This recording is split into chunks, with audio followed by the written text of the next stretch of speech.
Pakistan cricket team जो है वो एक सर्कस है और सर्कस जो है वो चलता रहता है और 365 डेज ईयर जो है वो सर्कस चलता रहता है। बहुत से लोग हैं जो कि क्रिकेट बोर्ड में, बहुत से लोग वही हैं जो कि फॉर्मर प्लेयर्स हैं हमारे, जो कि क्रिकेट बोर्ड में आने से पहले टीवी पे बैठ के बड़ी बड़ी बातें करते हैं। फिर जब बोर्ड के अंदर चले जाते हैं तो कॉम्प्रोमाइज शुरू कर देते हैं। तो आज की वीडियो के अंदर मैं आपको बताऊंगा कि क्या सर्कस, मतलब मैं जैसे मैंने हर मेरा एक सेंटेंस है ना कि ये नहीं है कि मैं किसी को सपोर्ट कर रहा हूं जो बोर्ड के अंदर या प्लेयर्स हैं, जिसका दिल करता है वो अब्यूज करता है सिस्टम को। इसी तरह तो सिस्टम बिगड़ा हुआ है ना। और मैं सबसे पहले आपको ये बात बता देता हूं कि पाकिस्तान टीम ना, हमेशा लोग कहते हैं कि क्या चल रहा है। मैं हमेशा कहता हूं कि भाई पाकिस्तान का कोई सिस्टम नहीं है क्रिकेट का। मतलब क्रिकेट ही एक सबसे बड़ी स्पोर्ट्स है पाकिस्तान में, उसका भी कोई सिस्टम नहीं है, ठीक है। बाकियों का तो बेड़ा गर्क वैसे ही हुआ हुआ है। तो पाकिस्तान जब भी जीतता है ना, वो ऑन द डे दुआओं पे या फिर ऑन द डे अच्छा खेल के, क्योंकि टैलेंट तो है तो जीत जाता है। लेकिन ऐसा आप कभी भी, मतलब बहुत ही रेयर हुआ है, शायद 1999 के अंदर पाकिस्तान जाती होगी तो एज अ फेवरेट जा रही होगी, शायद तैयारी के साथ जा रही होगी, वरना आप जिस मर्जी वर्ल्ड कप में चले जाएं, चाहे वो आपने जीता हो, चाहे वो चैंपियंस ट्रॉफी जीती हो, आप तैयारी के बगैर ही जा रहे होते हैं। कभी भी आप फेवरेट नहीं जा रहे होते, क्योंकि आपका सिस्टम ही बिल्कुल ही, मतलब समझ लें कि फसूदा हालत के अंदर जो है वो आपका सिस्टम है। अब मैं क्यों बात कर रहा हूं ये, अब आपको पता होगा कि रिसेंटली जो है वो अपॉइंटमेंट हुई है सलमान बट की। पहले तो सबसे पहली बात यह है कि वहाब रियाज की अपॉइंटमेंट हुई, जो कि कॉन्फ्लिक्ट ऑफ इंटरेस्ट है उनका, बिकॉज वो केयर टेकर गवर्नमेंट के अंदर जो है वो मिनिस्टर भी हैं, स्पोर्ट्स मिनिस्टर भी हैं, और वो चीफ सिलेक्टर भी हैं, जो कि अभी तक कुछ अरसे पहले तक कह रहे थे कि भाई मुझे तो टीम में जगह मेरी होनी चाहिए, और एकदम से हमने उसको चीफ सिलेक्टर बना दिया। किस बेस के ऊपर, क्या उन्होंने काम किया है, मतलब मैं सिलेक्शन की बात कर रहा हूं, ग्राउंड के ऊपर जाके उन्होंने क्या काम किया। फिर आपने क्या, उनकी कमेटी क्या बनाई है, कामरा रकमल कामरा अकमल उसका पार्ट है, और रऊफ इफ्तिखार उसका पार्ट है सिलेक्शन कमेटी का। और तीसरे और सबसे इंपॉर्टेंट, जिसके ऊपर मैं सबसे ज्यादा बात करना चाहता हूं, वो है सल्लू बट, सलमान बट, हम सबके चहीते फिक्सर सलमान बट, राइट। अब हफीज की आप बातें सुन लें बड़ी बड़ी, जो वो हाँ करे हैं पिछले 10 साल से, जब से ये इंसिडेंट हुआ था आमिर का, आसिफ का और सलमान बट का। और आप आयरनी चेक करें, तमाशा चेक करें कि हफीज के, मतलब वो डायरेक्टर हैं और उनके अंडर सलमान बट जो है वो सिलेक्शन कमेटी का पार्ट है।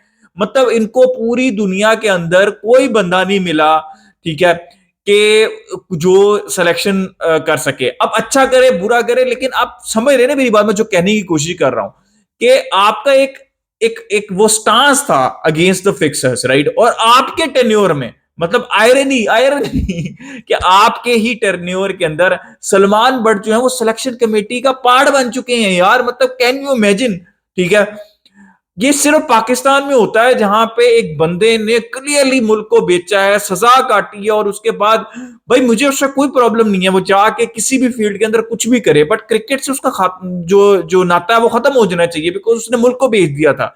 लेकिन मेरा क्या ओपिनियन है, मेरे ओपिनियन को साइड पर रखें, हफीज के होते हुए अब चेक करें, वहाब रियाज, सलमान बट, कामरान अकमल और रऊफ खार जो है वो सिलेक्शन करेंगे।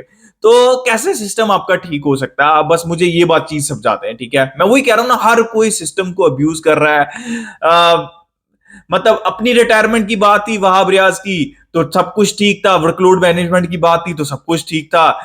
हारिस रऊफ की वजह, जिन्होंने कभी आज तक टेस्ट क्रिकेट नहीं खेली, उसको तरले मिन्नतें कर रहे थे ये साहब चीफ सेलेक्टर, जो मेन चीफ सेलेक्टर हैं, कि भाई आगे आप जो हैं, हम आप ही बचा सकते हैं हमें ऑस्ट्रेलिया में। तो ये इनके हालात हैं। मैं आपको बता रहा हूं कि सिर्फ दुआओं के ऊपर और ऑन द डे पाकिस्तान की टीम कुछ कर जाए तो कर जाए, नहीं तो हमारा सिस्टम कोई हेल्प नहीं करता कि हम एक अच्छी तगड़ी क्रिकेट टीम जो है वो बना सके, ठीक है। तो सलमान बट कैसे और क्यों, और मतलब मैं मुझे नहीं समझ लगती भाई, हफीज, और वो भी हफीज के अंडर, ठीक है। अब ये हो गई बात, हिपोक्रेसी हर जगह है। वहाब रियाज की आप देख लें, सिलेक्शन देख लें, उसकी हारिस रऊफ पे बातें देख लें।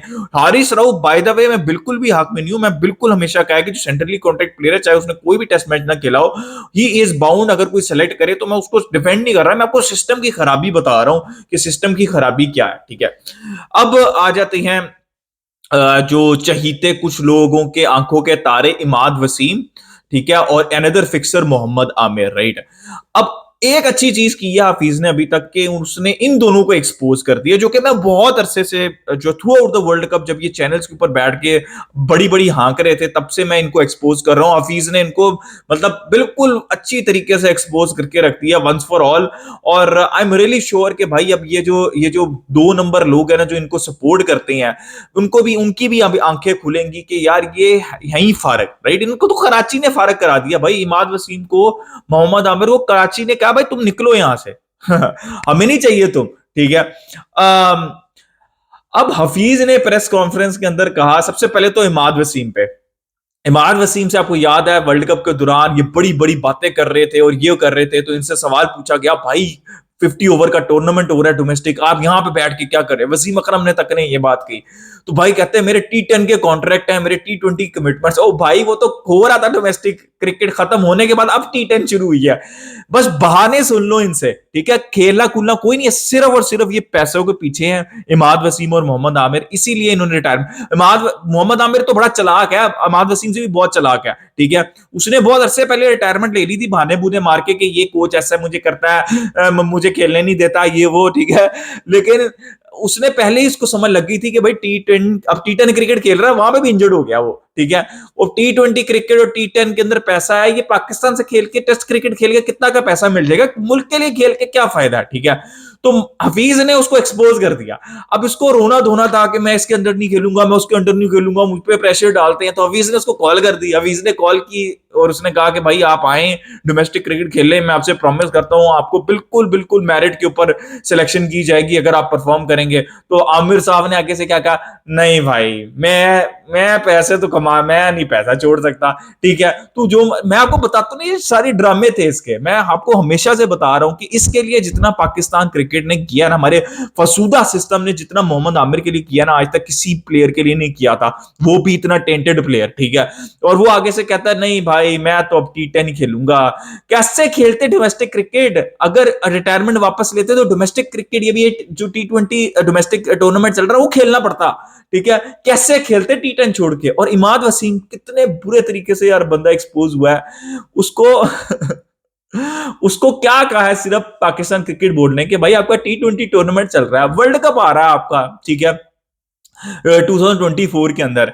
तो पहले इमाद वसीम ने कहा कि मैं अवेलेबल नहीं हूं न्यूजीलैंड की सीरीज के लिए। क्यों? T10 का चक्कर, पैसे पैसा पैसे का चक्कर है बाबू भैया। फिर उसके बाद जब पीसीबी ने उन पे प्रेशर डाला कि भाई आपको तो हम T10 में तो नहीं जाने देंगे, T10 खेल के आप क्या करेंगे, T20 हमारा डोमेस्टिक टूर्नामेंट हो रहा है वहां पे खेलें ताकि कंपटीशन बढ़े।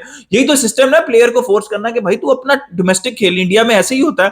तो ना भाई, उसने क्या किया आप इमेजिन करें, इमाद वसीम जैसा दोगला इंसान, मतलब पैसा खोर इंसान, उसने क्या किया कि भाई मैं नहीं खेलूंगा, मैं रिटायरमेंट ले रहा हूं, थैंक यू सो मच। और इतना मतलब ओवर रेट करते हैं मोहम्मद आमिर को, इमाद वसीम को स्पेशली। जाके एक दफा ना उसके वनडे और T20 के स्टैट्स उठा के देख लें, ठीक है, तो आपको पता चलेगा टेस्ट क्रिकेट तो खेली नहीं। मैं तो उन प्लेयर्स को प्लेयर ही नहीं मानता जो कि टेस्ट क्रिकेट खेलना ही नहीं चाहते या टेस्ट क्रिकेट के अंदर अच्छा नहीं उन्होंने किया। कौन सा दुनिया का वर्ल्ड क्लास प्लेयर, मुझे एक का नाम बता दो जिसका नाम दुनिया में चलता हो जो कि टेस्ट क्रिकेट से भागता हो, ठीक है। तो ये तो हालात है इनके। हफीज ने एक अच्छी चीज की कि इन दोनों को एक्सपोज कर दिया, लेकिन उसके बाद हफीज क्या कर रहे हैं, सलमान भट्ट को सिलेक्शन कमेटी का पार्ट बना रहे हैं। तो बंदा किधर सर मारे जाके कुछ पता नहीं लगता भाई। पाकिस्तान क्रिकेट बस दुआओं पे है, कुदरत के निजाम पे, और उसी पे चलती रहेगी। अपना ओपिनियन लाजमी दिएगा regarding this situation, comment section में। मिलते हैं अगली वीडियो में।